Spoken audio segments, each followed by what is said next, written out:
Assalaamu calaykum caruure. Maanta waxaan idiin hayaa sheekadaas oo ku saabsan wiilkii leydiga ahaa. Caruure, waxaa jiray nin taajir ah, wuxuu ku noolaa magaalo. Asaga iyo xaaskiisa iyo wiilkiisa ayay ahaayeen. Laakiin nasiib wanaag wiilkiisa wuxuu ahaa wiil leydi ah.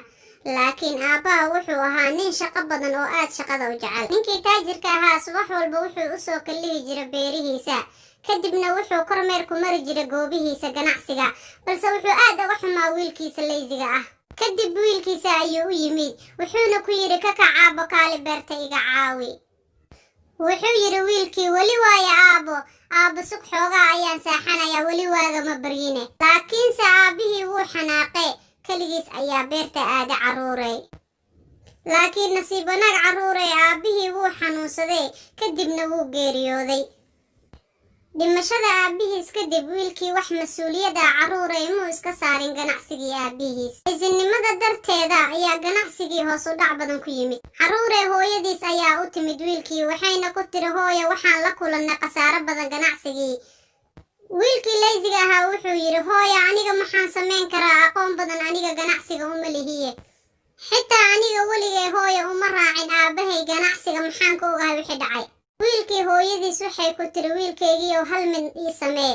xaafadda nagu dhagan waxaa degan awoowahaaga oo khibrad fiican u leh xagga ganacsiga. orodoo la kulan awoowahaaga, asaga ayaa ku soo siin doonee talo fiican. haye hooyo, beri subax ayaan awoowo ku kala haayaa. wuxuu aaday awoowihii si uu ula kulmo. wuu salaamay, wuxuuna dhahay, awoowa see tahay? wuxuu dhahay, waan fiicanahay awoowe, ee xaalkiina iiga waran. dhimashadii aabba kadib awoowe, ganacsigii waxaan kala kulannay khasaare aad u badan. hooyo ayaa waxay igu tiri, ganacsiga khibrad fiican awoowaha ayaa u leh, ee talo ka doono. waa run hooyadaa hadalka ee sheegtay, aniga ayaa kuu haya xal ganacsiga dhibka kaa haysto. wiilkii wuxuu yiri, awoowe ii sheeg, awoowe si dhaqsale iigu sheeg. awoowihii wuxuu yiri, wiilkaygiiyo, waxaa lagaa rabaa hal shay inaad samayso sida aabbaha uu samayn jiroo kale. waa inaad aadaa subax walba inta qorraxda ay soo bixin beeraha. intaas kadib waa inaad soo kormeertaa ganacsiyada oo dhan. arrintaas waa inaad maalin walba samaysaa awoow. waayahay awoowe, mahadsanid. caruurey, wiilkii leydiga ahaa wuxuu kacay subaxii xigay intaysa qorraxda soo bixin, wuxuuna isku diyaariyey inuu aado beeraha. wuxuu aaday beerihii, wuxuuna soo kormeeray beerihii oo dhan, wuxuuna soo maray shaqaalihii oo dhan sida ay shaqada u qabanayaan. haddana wuxuu soo aaday goobihii ganacsiga oo dhan si uu u soo kormeero. shaqaalihii ayaa la yaabay wiilkii leydiga ahaa oo subax walba soo kalahayo, asaga oo kormeer ku samaynaya shaqaalaha iyo beeraha. mid ayaa yidhi, ma aragtaa booska subax walba shaqada ayuu u soo kalahayaaye, wuuna iska daayay leysinimadii. haa, waa inaan joojinaa waxyaalihii aan xadi jirnay.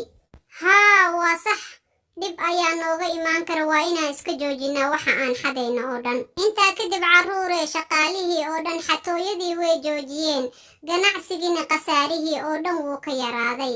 intaa kadib ganacsigiina faa'iido badan ayuu yeeshay.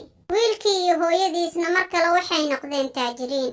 wiilkiina wuxuu dhahay, hooyo fiiri, taladii awoowe, waxayna ku noqonnay mar labaad taajiriin.